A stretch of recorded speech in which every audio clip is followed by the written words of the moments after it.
Year first Sam. ठीक है, start करते हैं chapter number 8। B first year student and first sem. Sovereignty, meaning, attribute and time. ठीक है, मोनेस्टिक थ्योरी ऑफ सोवरेनिटी, यानी कि क्वेश्चन ਤੁਹਾਨੂੰ ਕਿਸੇ ਵੀ ਤਰ੍ਹਾਂ ਆ ਸਕਦਾ ਵਾ ਤੇ ਤੁਸੀਂ ਜਿਹੜਾ ਆਨਸਰ ਹੈਗਾ ਉਹ ਦੇਣਾ ਹੈ। ਜਿਹਦਾ ਕੁਐਸਚਨ ਤੁਹਾਨੂੰ ਆ ਸਕਦਾ ਹੈ ਸੋਵਰੈਨਿਟੀ ਦੇ ਬੇਸ ਤੇ ਕਿ ਸੋਵਰੈਨਿਟੀ ਦੇ ਕਰੈਕਟਰਿਸਟਿਕਸ ਦਿਓ, ਐਟਰੀਬਿਊਟਸ ਦਿਓ। ਠੀਕ ਹੈ, ਸੋ ਕੁਐਸਚਨ ਤੁਹਾਨੂੰ ਕਿਸੇ ਵੀ ਬੇਸ ਤੇ ਆ ਸਕਦਾ ਹੈ, ਉਹਦਾ ਆਨਸਰ ਤੁਸੀਂ ਲੋਕਾਂ ਨੇ ਦੇਣਾ ਵਾ ਸੋਵਰੈਨਿਟੀ, ਮੀਨਿੰਗ ਐਂਡ ਐਟਰੀਬਿਊਟ। ਸਭ ਤੋਂ ਪਹਿਲਾਂ ਤਾਂ ਮੈਂ ਤੁਹਾਨੂੰ ਸੋਵਰੈਨਿਟੀ ਦਾ ਮਤਲਬ ਦੱਸ ਦਵਾਂ। ਠੀਕ ਹੈ, ਵੈਸੇ ਤਾਂ ਤੁਹਾਨੂੰ ਪਤਾ ਹੀ ਹੋਏਗਾ ਕਿ ਸੋਵਰੈਨਿਟੀ ਦਾ ਮਤਲਬ ਕੀ ਹੈ। ਇਹ ਤੁਹਾਡੇ ਨਾ ਦੋ ਚੈਪਟਰ ਨੇ ਇਕੱਠੇ ਹੀ ਸੋਵਰੈਨਿਟੀ ਦੇ ਉੱਤੇ। ठीक है, एक बार च सोवरेनिटी समझ लो, दूजा चैप्टर तो बहुत ईजी हो जाना। फिर सोवरेनिटी का मतलब है ਜਦੋਂ ਤੁਸੀਂ इंटरनल ਤੇ एक्सटर्नल ਕਿਸੇ कंट्रोल ਚ ਨਹੀਂ ਹੁੰਦੇ। ਠੀਕ ਹੈ, ਜਿਵੇਂ ਮੈਂ ਤੁਹਾਨੂੰ ਪਹਿਲਾਂ ਵੀ ਦੱਸਿਆ ਸੀ ਕਿ 1947 ਤੋਂ ਪਹਿਲਾਂ ਤੁਹਾਡੇ ਕਨਸਟੀਟਿਊਸ਼ਨ ਦੇ ਵਿੱਚ, ਕਿਉਂਕਿ ਪਹਿਲਾਂ ਤੁਹਾਡਾ ਕਨਸਟੀਟਿਊਸ਼ਨ ਹੀ ਨਹੀਂ ਸੀ, 1947 ਤੋਂ ਪਹਿਲਾਂ ਤੁਹਾਡੇ ਕੋਲ ਸੋਵਰੈਨਿਟੀ ਨਾਮ ਦਾ ਵਰਡ ਹੈ ਨਹੀਂ ਸੀ, ਜਿਹਦੇ ਕਰਕੇ ਬ੍ਰਿਟਿਸ਼ ਆਏ, ਉਹਨਾਂ ਨੇ ਤੁਹਾਡੇ ਤੇ ਕੰਟਰੋਲ ਕਰ ਲਿਆ।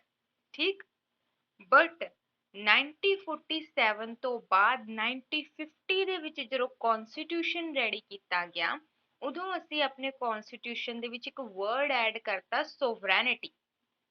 ਸੋਵਰੈਨਿਟੀ ਦਾ ਮਤਲਬ ਹੀ ਇਹ ਆ ਕਿ free from external and internal control, ਕਿ ਹੁਣ ਤੁਸੀਂ ਐਕਸਟਰਨਲ ਤੇ ਇੰਟਰਨਲ ਦੋਵਾਂ ਸਾਈਡ ਤੋਂ ਫ੍ਰੀ ਹੈਗੇ ਹੋ। ਕਲੀਅਰ, मतलब हुन कोई जेड़ा बाहरों कोई पर्सन, बाहरों कोई कंट्री आके तुहाडे ते रूल नहीं कर सकदी, तुसी पूरी तरह फ्री हैगे हो। ठीक है, जिदा ब्रिटिश आए, ब्रिटिश ने साडे ते रूल कर लिया, हुन इस तरह कोई साडे ते रूल नहीं कर सकता हैगा। चलो, sovereignty an essential element of the state. ਆਪਾਂ ਸਟੇਟ ਦਾ ਪੂਰਾ ਕਨਸੈਪਟ ਕੀਤਾ ਨਾ, ਆਪਾਂ ਉਹਦੇ ਵਿੱਚ ਕੀਤਾ ਸੀ ਸੋਵਰੈਨਿਟੀ ਵਰਡ। ਕਹਿੰਦੇ ਸੋਵਰੈਨਿਟੀ ਬਹੁਤ ਜ਼ਰੂਰੀ ਹੈ ਇੱਕ ਸਟੇਟ ਨੂੰ ਬਣਾਉਣ ਦੇ ਲਈ। ਫੋਰ ਐਗਜ਼ਾਮਪਲ ਕਹਿੰਦੇ population, fix territory, government, sovereignty, the four essential elements of the state. ਠੀਕ ਹੈ, ਕਿ ਇਹ ਚਾਰ ਮੇਨ ਤੱਤ ਨੇ ਇੱਕ ਸਟੇਟ ਨੂੰ ਬਣਾਉਣ ਦੇ ਲਈ। ਤੇ ਕਹਿੰਦੇ ਹਰੇਕ ਦੀ ਆਪਣੀ ਆਪਣੀ ਇੰਪੋਰਟੈਂਸ ਆ, ਲੇਕਿਨ ਕਹਿੰਦੇ ਇਹਨਾਂ ਸਭ ਦੇ ਬਾਵਜੂਦ ਸੋਵਰੈਨਿਟੀ ਨੂੰ ਇਹਨਾਂ ਸਭ ਦੇ ਵਿੱਚੋਂ ਇੰਪੋਰਟੈਂਸ ਮੰਨਿਆ ਗਿਆ ਹੈ, ਕਿਉਂਕਿ ਸੋਵਰੈਨਿਟੀ ਜਿੱਕੋ ਹੈ ਉਹ ਕਿਸੇ ਨੂੰ ਹੁਕਮ ਤਾਂ ਦੇ ਸਕਦੀ ਹੈ। ਠੀਕ ਹੈ, ਜਿੱਦਾਂ ਹੁਣ ਸਟੇਟ ਦੇ ਕੋਲ ਸੋਵਰੈਨਿਟੀ ਹੈ, ਇਹ ਤੁਹਾਨੂੰ ਕਹੇਗੀ ਮੇਰੇ ਰੂਲ ਮੰਨੋ।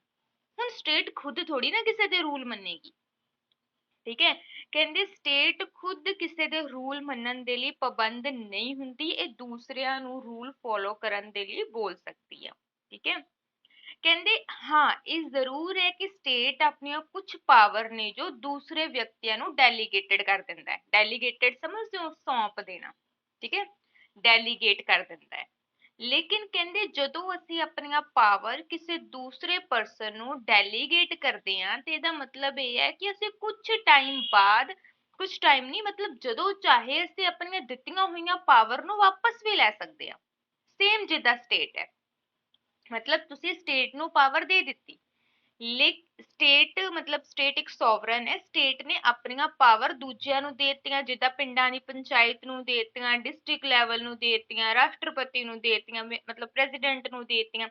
ਸਟੇਟ ਆਪਣੀਆਂ ਪਾਵਰ ਦੇ ਦਿੰਦੀ ਹੈ ਸਭ ਨੂੰ, ਲੇਕਿਨ ਉਹ ਡੈਲੀਗੇਟਡ ਨੇ, ਸੌਂਪੀਆਂ ਹੋਈਆਂ ਨੇ ਉਹਨਾਂ ਨੂੰ। ਅਗਰ ਸਟੇਟ ਦਾ ਦਿਲ ਕਰੇ, ਅਗਰ ਸਟੇਟ ਚਾਹੇ ਤੇ ਉਹਨਾਂ ਦੇ ਕੋਲ ਵਾਪਸ ਵੀ ਸਾਰੀਆਂ ਚੀਜ਼ਾਂ ਲੈ ਸਕਦੀ ਹੈ। ਕਲੀਅਰ, ਸੋ ਕਹਿੰਦੇ ਕਿ ਪ੍ਰਭੂ ਸੱਤਾ ਦਾ ਮਤਲਬ ਸੋਵਰੈਨਿਟੀ ਦੀ ਜਿਹੜੀ ਥਿਊਰੀ ਹੈ ਨਾ, ਇਹ ਮੋਨਿਸਟਿਕ, MONISTIC, ਮੋਨਿਸਟਿਕ ਥਿਊਰੀ ਆ। ਮੋਨਿਸਟਿਕ ਦਾ ਮਤਲਬ ਯਾਦ ਰੱਖਿਓ। ਹੁਣ ਮੋਨਿਸਟਿਕ ਦਾ ਮਤਲਬ ਹੈ ਏਕਾਵਾਦੀ ਥਿਊਰੀ। ਜਿੱਦਾਂ ਹੁਣ ਮੈਂ ਤੁਹਾਨੂੰ ਇਹ ਚੀਜ਼ ਬੋਲੀ ਕਿ ਇਹ ਆਪਣੀਆਂ ਪਾਵਰ ਡਿਸਟ੍ਰੀਬਿਊਟ ਕਰ ਦਿੰਦੀ ਆ, ਜਿਹੜੇ ਮੋਨਿਸਟਿਕ ਥਿਊਰੀ ਦੇ ਰਹੇ ਆ ਨਾ, ਉਹ ਕਹਿੰਦੇ ਪਹਿਲੀ ਗੱਲ ਤਾਂ ਕਦੇ ਵੀ ਤੁਸੀਂ ਆਪਣੀਆਂ ਪਾਵਰ ਦੂਜੇ ਨੂੰ ਦੇ ਹੀ ਨਹੀਂ ਸਕਦੇ, ਤੇ ਉਸ ਤੋਂ ਬਾਅਦ ਕਹਿੰਦੇ ਜੇ ਤੁਸੀਂ ਗੱਲ ਸੋਵਰੈਨਿਟੀ ਦੀ ਕਰਦੇ ਪਏ ਹੋ ਤਾਂ ਤੁਸੀਂ ਬਿਲਕੁਲ ਵੀ ਸੋਵਰੈਨਿਟੀ ਦੀ ਪਾਵਰ ਨੂੰ ਵੰਡ ਨਹੀਂ ਸਕਦੇ, ਕਿਉਂਕਿ ਕਹਿੰਦੇ ਜੇ ਤੁਸੀਂ ਉਹਦੀ ਪਾਵਰ ਹੀ ਵੰਡਤੀ ਤਾਂ ਉਹਦੇ ਕੋਲ ਤਾਂ ਪਾਵਰ ਹੀ ਨਹੀਂ ਰਹਿਣੀ। ਜੇ ਸੋਵਰੈਨਿਟੀ ਹੋਈ ਨਹੀਂ ਰਹੂਗੀ ਤੇ ਸਟੇਟ ਤਾਂ ਖਤਮ ਹੀ ਹੋ ਜਾਣੀ ਹੈ। ਸੋ ਤੁਹਾਨੂੰ ਨਾ ਥਿਊਰੀ ਦੋ ਤਰੀਕੇ ਨਾਲ ਆਊਗੀ। ਜਿੱਥੇ ਲਿਖਤਾ ਮੋਨੈਸਟਿਕ, ਤੁਸੀਂ ਉੱਥੇ ਲਿਖਣਾ ਸਟਾਰਟ ਕਰ ਦਿਓ ਏਕਾਵਾਦੀ ਕਿ ਨਹੀਂ ਸੋਵਰੈਨਿਟੀ ਦੀ ਨਹੀਂ ਵੰਡ ਕੀਤੀ ਜਾ ਸਕਦੀ, ਕਿਉਂਕਿ ਜੇ ਸੋਵਰੈਨਿਟੀ ਦੀ ਪਾਵਰ ਨੂੰ ਤੁਸੀਂ ਡਿਸਟ੍ਰੀਬਿਊਟ ਕਰ ਦਿੱਤਾ ਇਹਦਾ ਮਤਲਬ ਇਹ ਹੋਏਗਾ ਤੁਸੀਂ ਸਟੇਟ ਨੂੰ ਖਤਮ ਕਰਨ ਦੀ ਗੱਲ ਕਰ ਰਹੇ ਹੋ। ਠੀਕ। ਜਿੱਥੇ ਵੈਸੇ ਨਾਰਮਲ ਆ ਗਿਆ ਕਿ ਸੋਵਰੈਨਿਟੀ ਕੀ ਆ, ਫਿਰ ਉੱਥੇ ਤੁਸੀਂ ਲਿਖ ਦਿਓ ਕਿ ਇਹਦੀਆਂ ਪਾਵਰ ਨੂੰ ਡਿਸਟ੍ਰੀਬਿਊਟ ਵੀ ਕੀਤਾ ਜਾ ਸਕਦਾ ਵਾ, ਨਹੀਂ ਵੀ ਕੀਤਾ ਜਾ ਸਕਦਾ। ਕਿਉਂਕਿ ਜਦੋਂ ਅਸੀਂ ਕਿਸੇ ਚੀਜ਼ ਦੀ ਵਿਸ਼ੇਸ਼ਤਾ ਲਿਖਦੇ ਆ ਨਾ ਤੇ ਉਹ ਗੁੱਡ ਔਰ ਬੈਡ ਦੋਵੇਂ ਲਿਖ ਦਿੰਦੇ ਆ, ਜਿੱਦਾਂ ਕਾਲਾ ਵੀ ਵਿਸ਼ੇਸ਼ਤਾ ਵਾ, ਗੋਰਾ ਵੀ ਵਿਸ਼ੇਸ਼ਤਾ ਵਾ, ਹੈ ਨਾ। ਤੇ ਇਸ ਲਈ ਗੁੱਡ ਔਰ ਬੈਡ ਦੋਵੇਂ ਚੀਜ਼ਾਂ ਹੀ ਹੋ ਜਾਂਦੀਆਂ ਨੇ। ਉਸ ਤੋਂ ਬਾਅਦ ਆਰਗਨ ਆਫ ਦਾ ਵਰਡ ਸੋਵਰੈਨਿਟੀ, ਕਹਿੰਦੇ ਪ੍ਰਭੂ ਸੱਤਾ ਸ਼ਬਦ ਦਾ ਮੂਲ, ਮਤਲਬ ਕਿ ਆਰਗਨ ਕਿੱਥੋਂ ਹੋਇਆ। ਚਲੋ ਕਰਦੇ ਹਾਂ ਅਸੀਂ। ਕਹਿੰਦੇ ਸੋਵਰੈਨਿਟੀ ਇੱਕ ਲੈਟਿਨ ਵਰਡ ਹੈ ਜਿਸ ਨੂੰ ਸੁਪਰਨਿਸ ਬੋਲਿਆ ਜਾਂਦਾ ਵਾ। ਠੀਕ ਹੈ, ਸੁਪਰਨਿਸ ਬੋਲਿਆ ਜਾਂਦਾ ਵਾ। ਕਹਿੰਦੇ ਇਹਦਾ ਮਤਲਬ ਹੈ ਸਰਵਉੱਚ, ਜਿੱਕੋ ਬਹੁਤ ਪਾਵਰ ਨੇ। ਠੀਕ ਹੈ। ਕਹਿੰਦੇ ਵੈਸੇ ਵੀ ਜਦੋਂ ਅਸੀਂ ਪ੍ਰਭੂ ਤੇ ਸਤਾ ਯਾਨੀ ਕਿ ਸੌਵ ਤੇ ਰੈਨਿਟੀ ਬੋਲਦੇ ਆ, ਕਹਿੰਦੇ ਇਸ ਤੋਂ ਹੀ ਪਤਾ ਲੱਗ ਜਾਂਦਾ ਹੈ ਕਿ ਸੌਵ ਯਾਨੀ ਕਿ ਪ੍ਰਭੂ ਮਤਲਬ ਸਭ ਤੋਂ ਉੱਪਰ ਵਾਲਾ, ਹੈ ਨਾ। ਤੇ ਇਸ ਤੋਂ ਹੀ ਕਹਿੰਦੇ ਪਤਾ ਲੱਗ ਜਾਂਦਾ ਹੈ ਕਿ ਸੋਵਰੈਨਿਟੀ ਦਾ ਮਤਲਬ ਹੈ ਕਿ ਸਭ ਤੋਂ ਜਿਹਦੇ ਕੋਲ ਸਭ ਤੋਂ ਜ਼ਿਆਦਾ ਪਾਵਰ ਨੇ, ਸੁਪਰੀਮੀ ਪਾਵਰਸ ਨੇ। ਕਹਿੰਦੇ ਟੂ ਐਸਪੈਕਟ ਆਫ ਸੋਵਰੈਨਿਟੀ। ਅੱਛਾ ਹੁਣ ਨਾ ਤੁਹਾਡਾ ਪੇਪਰ ਕੁਐਸਚਨ ਜਿਹੜੇ ਹੈਗੇ ਆ ਤੁਹਾਨੂੰ ਇਹ ਵੀ ਆ ਸਕਦਾ, ਤੁਹਾਨੂੰ ਨਾ ਕੁਐਸਚਨ ਇਸ ਤਰੀਕੇ ਨਾਲ ਵੀ ਆ ਸਕਦਾ ਕਿ 20 ਨੰਬਰ ਦਾ ਵੀ ਹੋ ਸਕਦਾ ਵਾ, ਤੇ ਹੋ ਸਕਦਾ ਵਾ ਕਿ ਸ਼ਾਰਟ ਆਨਸਰ ਟਾਈਪ ਕੁਐਸਚਨ ਵਿੱਚੋਂ ਪਾ ਦੇਣ। ਠੀਕ ਹੈ। ਫਸਟ ਟਾਈਮ ਪੇਪਰ ਆਏਗਾ ਹੁਣ, ਕਿਉਂਕਿ ਲੋਕਡਾਊਨ ਤੋਂ ਬਾਅਦ first time paper pattern set ਕੀਤਾ ਵਾ, ਜੋ ਜਿਸ ਤਰੀਕੇ ਦੇ ਨਾਲ ਵੀ ਆਏਗਾ ਮੈਂ ਤੁਹਾਨੂੰ ਦੋਵੇਂ ਤਰੀਕੇ ਨਾਲ ਪ੍ਰਪੇਅਰ ਕਰਵਾ ਦੂੰਗੀ। ਇਹ ਵੀ ਆ ਸਕਦਾ ਹੈ ਕਿ ਟੂ ਐਸਪੈਕਟ ਆਫ ਸੋਵਰੈਨਿਟੀ, ਮਤਲਬ ਪ੍ਰਭੂ ਸੱਤਾ ਦੇ ਦੋ ਪਹਿਲੂ।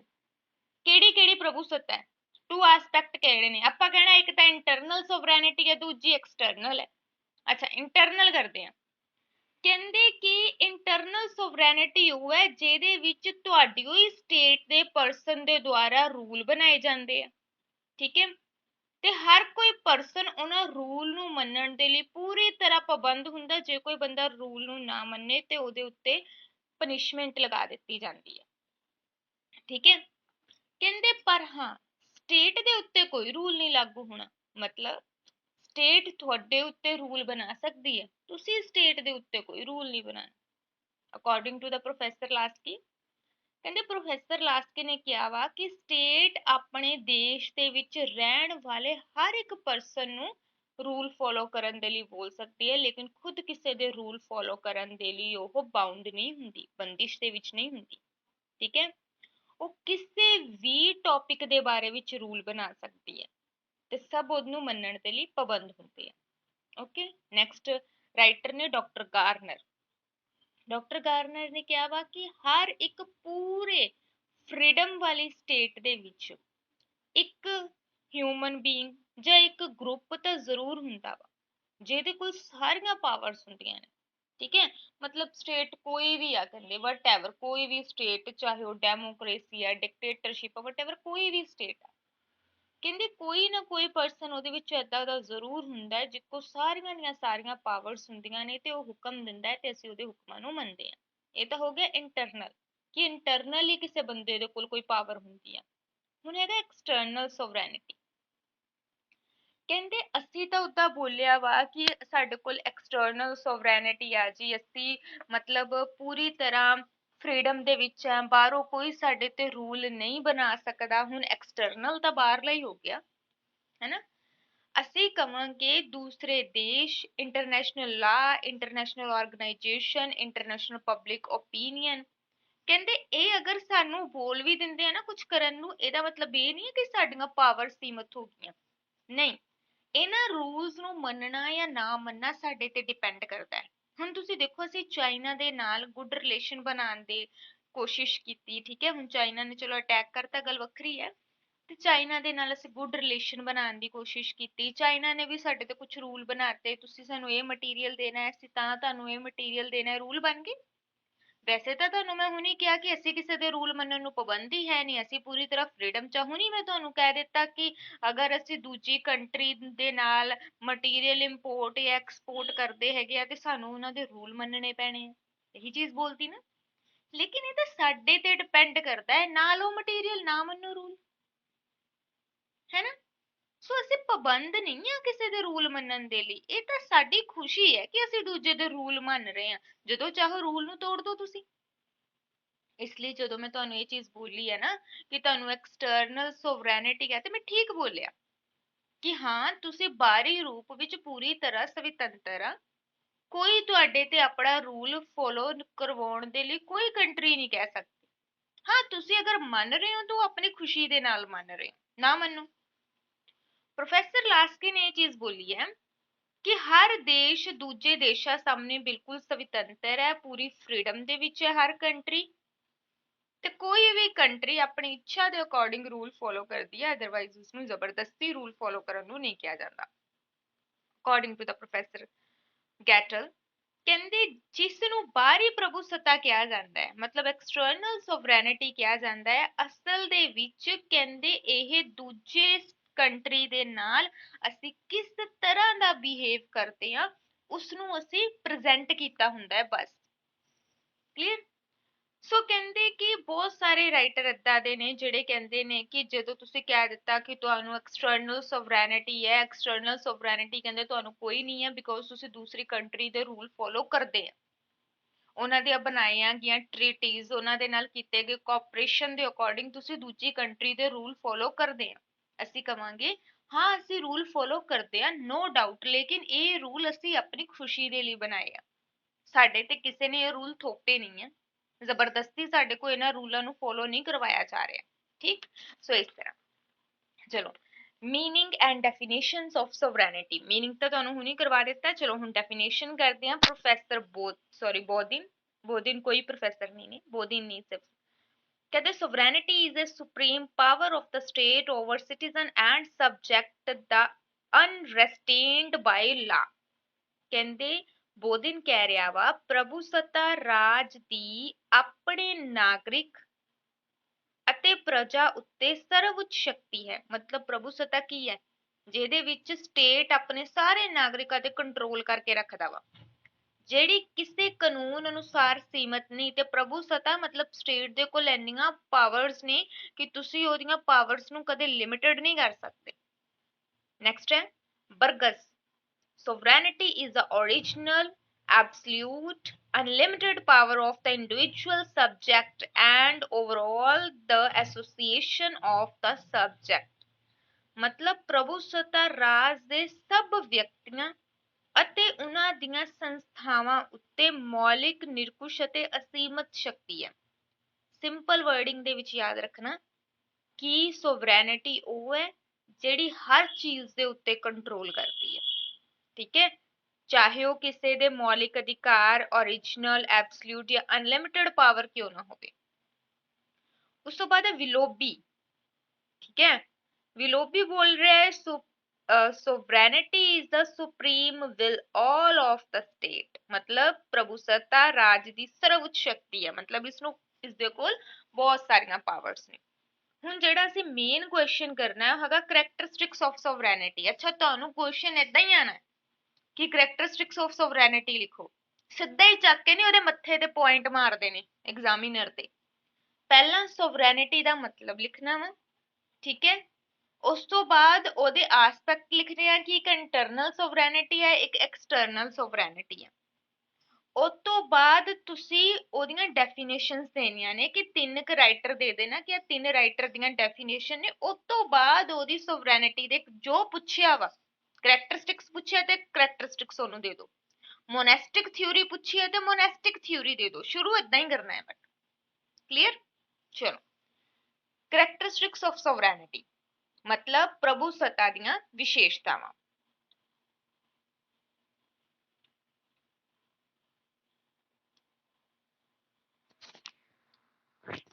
ਕਹਿੰਦੇ ਓਰਿਜਨੈਲਿਟੀ, ਪਹਿਲੀ ਕੀ ਹੈ ਓਰਿਜਨੈਲਿਟੀ।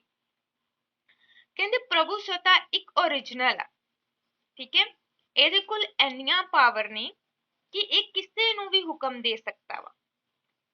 ਕਹਿੰਦੇ ਬਟ ਨਾ ਤਾਂ ਸਟੇਟ ਦੀ ਪਾਵਰ ਨੂੰ ਕਿਸੇ ਨੇ ਬਣਾਇਆ ਵਾ, ਨਾ ਕੋਈ ਬਣਾ ਸਕਦਾ ਵਾ, ਨਾ ਇਸ ਨੂੰ पैदा किया गया वा, मतलब हाँ किसी ने बना दिता, तो इदा का कुछ नहीं है। ਇਹ ਸਟੇਟ ਜਿਹੜੀ ਹੈਗੀ ਆ ਨਾ ਆਪਣੀਆਂ ਪਾਵਰ ਕਿਸੇ ਨੂੰ ਦੇ ਸਕਦੀ ਆ, ਨਾ ਇਹਨਾਂ ਨੂੰ ਸਪੈਸ਼ਲੀ ਬੈਠ ਕੇ ਬਣਾਇਆ ਗਿਆ ਵਾ, ਨਾ ਇਹ ਆਪਣੀਆਂ ਪਾਵਰ ਨੂੰ ਵੰਡ ਸਕਦੇ ਆ, ਡਿਸਟ੍ਰੀਬਿਊਟ ਵੀ ਨਹੀਂ ਕਰ ਸਕਦੇ। ਡਿਸਟ੍ਰੀਬਿਊਟ ਕਰ ਦਿੱਤਾ ਤਾਂ ਇਹਨੇ ਖੁਦ ਨਹੀਂ ਖਤਮ ਹੋ ਜਾਣਾ। ओरिजिनलिटी ਇਹਦੀ ਇਹੀ ਹੈ ਕਿ ओरिजिनल बेसिस ਦੇ ਉੱਤੇ ਆਪਣੇ ਆਪ ਹੀ ਹਰੇਕ ਸਟੇਟ ਦੇ ਕੋਲ ਆ ਜਾਂਦੀ ਹੈ।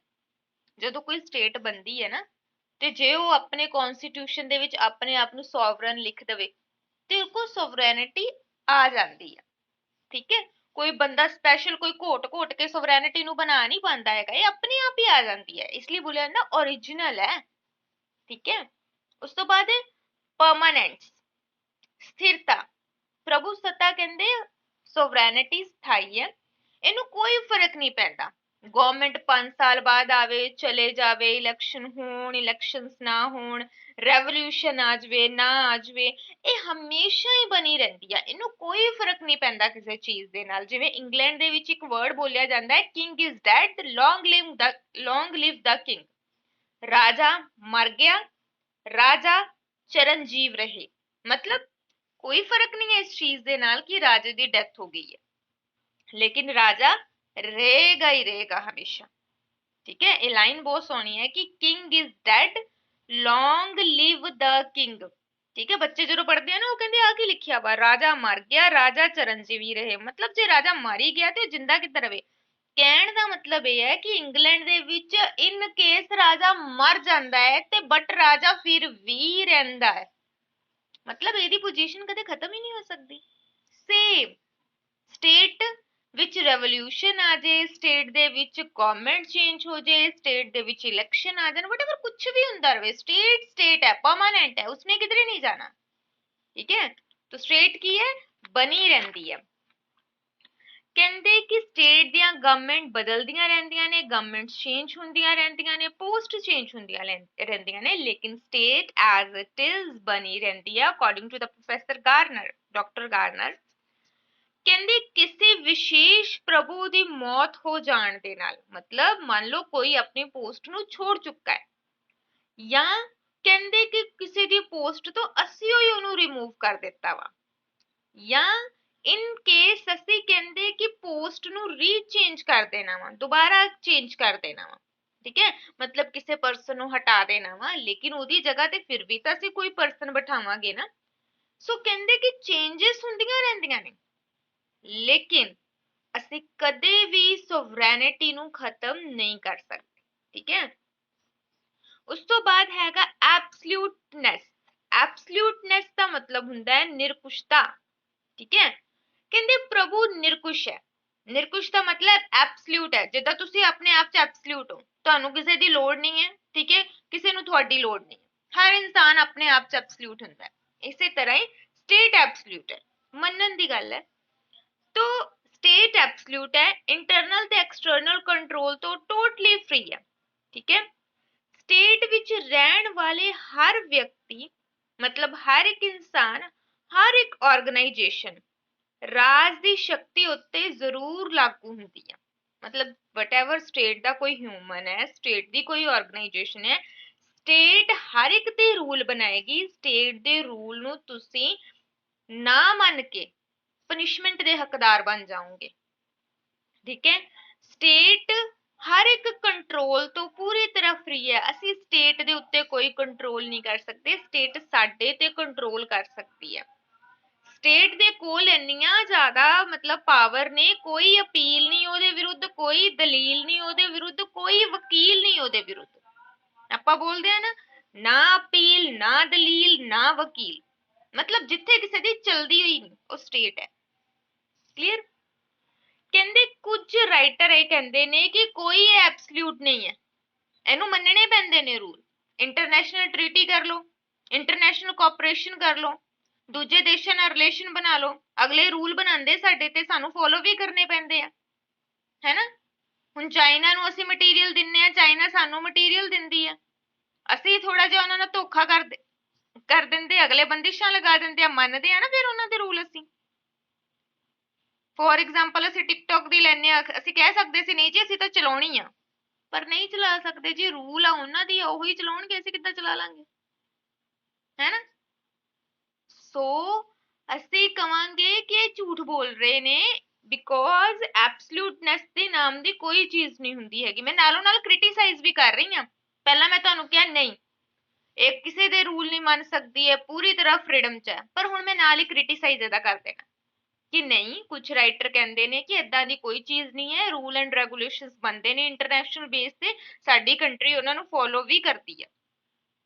ਪਰ ਨਾਲ ਦੀ ਨਾਲ ਅਸੀਂ ਦੁਬਾਰਾ ਚੀਜ਼ ਵੀ ਇਹ ਬੋਲ ਦਾਂਗੇ, ਅਸੀਂ ਦੁਬਾਰਾ ਬੋਲਾਂਗੇ ਠੀਕ ਹੈ, ਰੂਲ ਮੰਨਦੀ ਹੈ ਸਾਡੀ ਕੰਟਰੀ, ਲੇਕਿਨ ਨਾ ਮੰਨੇ, ਰਿਲੇਸ਼ਨ ਤੋੜ ਦੇਵੇ ਦੂਜੀ ਕੰਟਰੀ ਦੇ ਨਾਲ, ਨਾ ਮੰਨੇ ਰੂਲ ਨੂੰ, ਠੀਕ। ਸੋ ਇਸ ਤਰ੍ਹਾਂ ਉਸ ਤੋਂ ਬਾਅਦ ਹੈ ਐਕਸਕਲੂਸਿਵਨੈਸ। ਐਕਸਕਲੂਸਿਵਨੈਸ ਦਾ ਮਤਲਬ ਹੁੰਦਾ ਇੱਕ ਮਾਤਰ।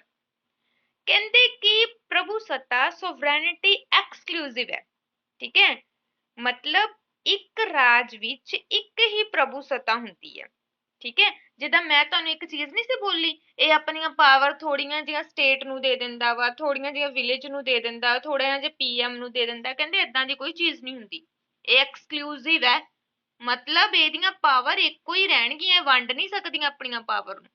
ਕਹਿੰਦੇ ਜੇ ਇਹਨੇ ਪਾਵਰ ਵੰਡਣੀਆਂ ਸਟਾਰਟ ਕਰਤੀਆਂ, ਇਹਦਾ ਮਤਲਬ ਆ ਕਿ ਸਾਡੇ ਇੱਕੋ ਹੀ ਦੇਸ਼ ਦੇ ਵਿੱਚ ਤਾਂ ਬਹੁਤ ਲੋਕਾਂ ਦੇ ਕੋਲ ਫਿਰ ਪਾਵਰ ਹੋਗੀ। ਕਹਿੰਦੇ ਜਿੱਦਾਂ ਇੱਕ ਮੀਨਾਰ ਦੇ ਵਿੱਚ ਦੋ ਤਲਵਾਰਾਂ ਨਹੀਂ ਰਹਿ ਸਕਦੀਆਂ, ਏਦਾਂ ਇੱਕ ਦੇਸ਼ ਦੇ ਵਿੱਚ ਬਹੁਤ ਸਾਰੀਆਂ ਸ਼ਕਤੀਆਂ ਨਹੀਂ ਰਹਿ ਸਕਦੀਆਂ। ਨਹੀਂ ਤਾਂ ਕੋਈ ਕਹੇਗੀ ਮੈਨੂੰ ਵੀ ਤਾਂ ਸ਼ਕਤੀ ਹੈ, ਕੋਈ ਕਹੇਗਾ ਮੈਨੂੰ ਵੀ ਤਾਂ ਸ਼ਕਤੀ ਹੈ।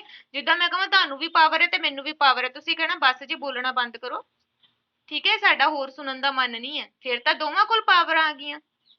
ਹੁਣ ਇਸ ਟਾਈਮ ਮੈਂ ਸਟੇਟ ਆ, ਮੇਰੇ ਕੋਲ ਹੀ ਸਾਰੀ ਪਾਵਰ ਹੈ, ਚਾਹੋ ਨਾ ਚਾਹੋ ਤੁਹਾਨੂੰ ਮੇਰੇ ਰੂਲ ਨੂੰ ਮੰਨਣਾ ਹੀ ਪੈਣਾ ਹੈ ਨਾ। ਕਹਿੰਦੇ ਹੁੰਦੇ ਰੋ ਕੇ ਮੰਨੋ, ਹੱਸ ਕੇ ਮੰਨਣੋਂ ਮੰਨਣਾ ਹੀ ਪੈਣਾ। ਸੋ ਇਹ ਹਿਸਾਬ ਹੈ। ਤੋ ਕਹਿੰਦੇ ਕਿ ਅਸੀਂ ਦੇਖਦੇ ਹਾਂ ਕਿ ਰਾਜ ਦੇ ਸਾਰੇ ਨਾਗਰਿਕ, ਸਾਰੇ ਨਿਵਾਸੀਆਂ ਨੂੰ ਜੋ ਵੀ ਰੂਲ ਬਣਦਾ ਵਾ ਉਹਨੂੰ ਫੋਲੋ ਕਰਨਾ ਹੀ ਪੈਂਦਾ ਵਾ, ਠੀਕ ਹੈ। ਹਾਂ, ਨੋ ਡਾਊਟ ਇਹ ਆਪਣੀਆਂ ਪਾਵਰ ਦੂਜਿਆਂ ਨੂੰ ਦੇ ਦਿੰਦੀ ਹੈ, ਲੇਕਿਨ ਉਹ ਤਾਂ ਇਹਦੀ ਮਰਜ਼ੀ ਹੈ, ਚਾਹੇ ਤਾਂ ਵਾਪਸ ਲੈ ਲਵੇ। ਕਲੀਅਰ। ਇਸ ਦੇ ਨਾਲ ਹੀ ਚੈਪਟਰ ਦਾ ਟੌਪਿਕ ਅਸੀਂ ਇੱਥੇ ਹੀ ਫਿਨਿਸ਼ ਕਰਦੇ ਹਾਂ, ਠੀਕ ਹੈ। ਬਾਕੀ ਟੌਪਿਕ ਕੱਲ ਕਰਦੇ ਹਾਂ।